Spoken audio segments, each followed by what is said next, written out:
Act 2, Scene 4.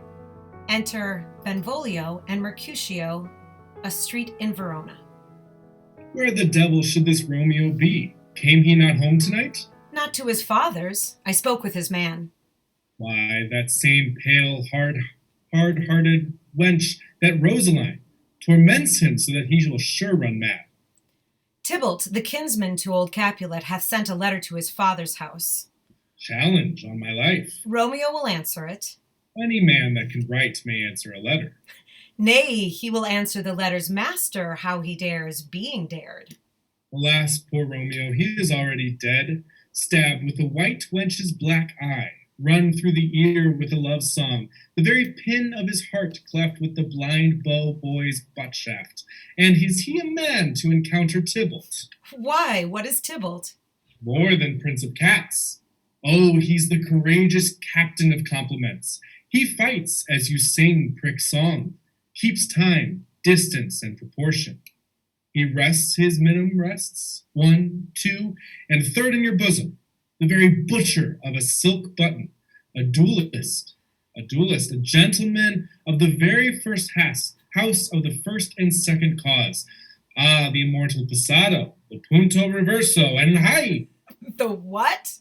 The pox of such antic, lisping, affecting phantasms, these new tuners of accents. Why, Jesus, a very good blade, a very tall man, a very good whore. Why is not this a lamentable thing, grandsire, that we should be thus afflicted with these strange flies, these fashion mongers, these, pardon me, who stand so much on the new form that they cannot sit at ease on the old bench? Oh, their bones, their bones. Enter Romeo. Here comes Romeo, here comes Romeo. Without his roe like a dried herring. O flesh, flesh, how art thy fishified. Now is he for the numbers that Petrarch flowed in. Laura to his lady was a kitchen wench. Mary, she had a better love to berhyme her. Ditto a dowdy. Cleopatra a gypsy. Helen and Hero, hildings and harlots. This be a grey eye or so, but not to the purpose. Signor Romeo, bonjour! There's a French salutation to your French slop. You gave us the counterfeit fairly last night. Good morrow to you both. What counterfeit did I give you? The slip, sir, the slip. Can you not conceive? Pardon, good Mercutio. My business was great, and in such a case as mine, a man may strain courtesy. That's as much as to say such a case as yours constrains a man to bow in the halves. Meaning to curtsy. Thou hast most kindly hit it. A most courteous exposition. Nay, I am the very pink of courtesy. Pink for flower. Right. Why, then, is my pump well flowered? Your wit, follow me this just now till thou hast worn out thy pump, that when the single soul of it is worn, the jest may remain, after the wearing, solely singular. O single-souled jest, solely singular for the singleness. Come between us, gold Benvolio, my wits faints. Switch in spurs, or I'll cry a match. Nay, if our wits run the wild goose chase, I am done. For thou hast more of the wild goose in one of thy wits than I am sure. I have in my whole 5. Was I with you there for the goose? Thou wast never with me for anything when thou wast not there for the goose. I will bite thee by the ear for that jest. Nay, good goose, bite not. Thy wit is a very bitter sweeting. It is a most sharp sauce. And is it not, then, well served into a sweet goose? Oh, here's a wit of Chevreul that stretches from an inch narrow to an ell broad. I stretch it out for that word broad, which, added to the goose, proves thee far and wide a broad goose. Why is not this better now than groaning for love? Now art thou sociable. Now art thou Romeo. Now art thou what thou art, by art as well as by nature. For this driveling love is like a great natural that runs lolling up and down to hide his bauble in a hole. Stop there, stop there. Thou desirest me to stop in my tail against my hair? Thou else would have hast made thy tail large. Oh, thou art deceived. I would have made it short, for I was come to the whole depth of my tale, and meant indeed to occupy the argument no longer. Enter nurse and her man Peter. Here's goodly gear, a sail, a sail. Two, a shirt and a smock. Peter. None. My fan, Peter. Good Peter, to hide her face for her fans the fairer face. God, you good morrow, gentlemen. God, you good Eden, fair gentlewoman.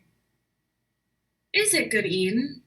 'Tis no less, I tell you, for the bawdy hand of the dial is now upon the prick of noon. Out upon you! What man are you?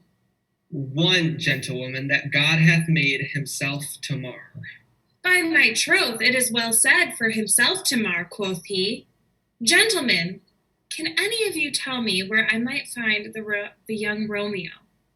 I can tell you, but young Romeo will be older when you have found him than he was when you sought him. I am the youngest of that name, for fault of a worse. You say well. Yeah, is the worst well? Very well took, I faith wisely.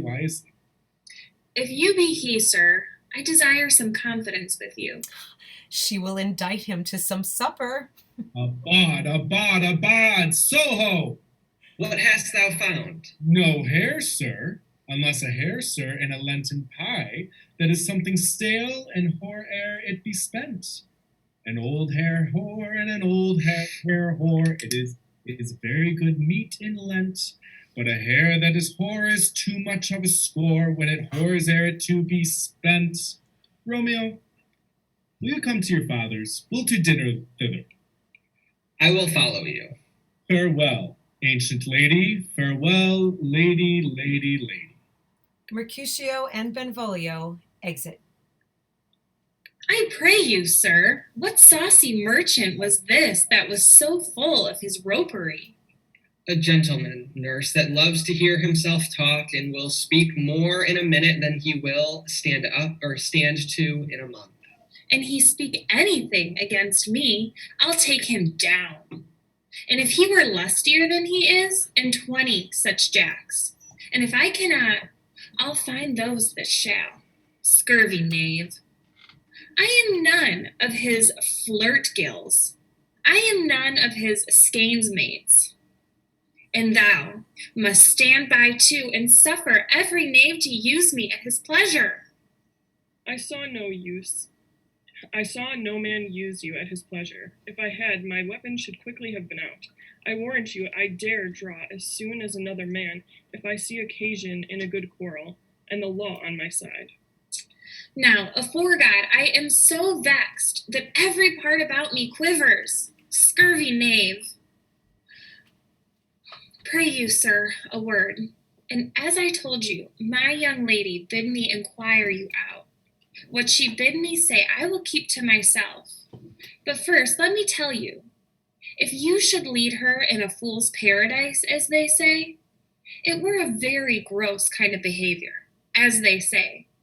For the gentlewoman is young, and therefore if you should deal double with her, truly it were an ill thing to be offered to any gentlewoman, and very weak dealing. Nurse, commend me to thy lady and mistress. I protest unto thee. Good heart, and in faith I will tell her as much. Lord, she will be a joyful woman. What wilt thou tell her, nurse? Thou dost not mark me. I will tell her, sir, that you do protest, which, as I take it, is a gentlemanlike offer. Bid her devise some means to come to shrift this afternoon, and there she shall, at Friar Lawrence's cell, be shrived and married. Here is for thy pains. Romeo offers the nurse some money. No, truly, sir, not a penny. Go to, I say you shall. This afternoon, sir? Well, she shall be there. And stay, good nurse, behind the abbey wall. Within this hour my man shall be with thee, and bring thee cords made like a tackled stair, which to the high topgallant of my joy must be to convoy in the secret night. Farewell, be trusty, and I'll quit thy pains. Farewell, commend me to thy mistress.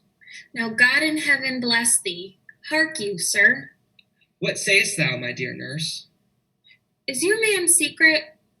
Did you never hear say, two may keep counsel, putting one away? Warrant thee, my man's as true as steel. Well, sir, my mistress is the sweetest lady. Lord, Lord, when 'twas a little prating thing.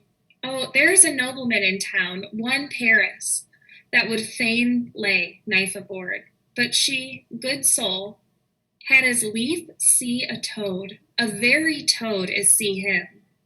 I anger her sometimes, and I tell her that Paris is the properer man. But I'll warrant you, when I say so, she looks as pale as any clout in the versal world. Doth not Rosemary and Romeo begin with a letter? Ay, nurse, what of that? Both with an R. Ah, Mocker, that's the dog's name. R is for the... No, I know it begins with some other letter, and she hath the prettiest sentience of it, of you and Rosemary, that it would do you good to hear it.